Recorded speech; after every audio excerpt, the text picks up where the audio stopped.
Ngayon naman, Boston Celtics official lineup ng 2026 to 2027 ang ating pag-uusapan. Malaking changes after trading Jaylen Brown to Philly for Paul George. Plus free agency signings nila Mitchell Robinson at Mike Conley. At grabe, may viral rumor pa. Sabi ng ilang reports, si Brad Stevens daw ay nagta-target o handang tumawag sa Warriors para kay Steph Curry.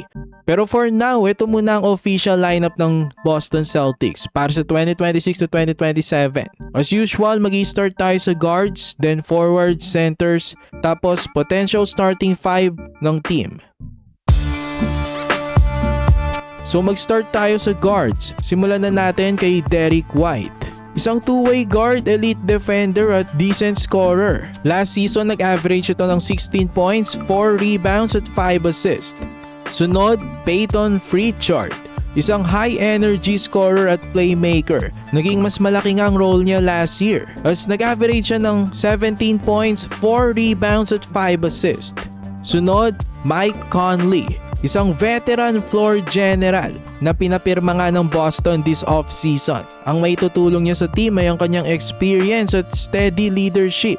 Nag-average last season ng 4 points, 1 rebound at 3 assists per game. Sunod, Hugo Gonzalez, isang athletic guard from Spain, developmental player ng Celtics. Nag-average last season ng 4 points, 3 rebounds at 1 assist per game.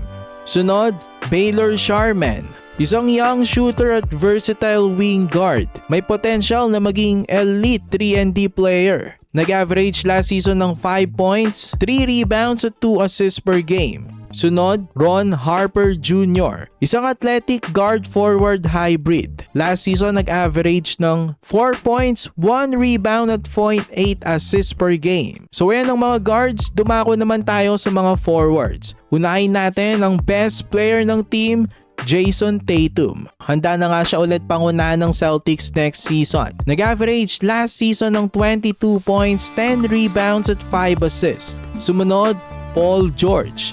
Ito nga yung pinalit ng Celtics kay Jaylen Brown. Itong si George ay isa namang veteran two-way wing. Maasahan pa rin naman ito kahit na tumatanda na. Nag-average nga ito last season ng 17 points, 6 rebounds at 4 assists. Sumunod, Chris Senach Jr., ang rookie ng team, 27 pick overall ng 2026 draft.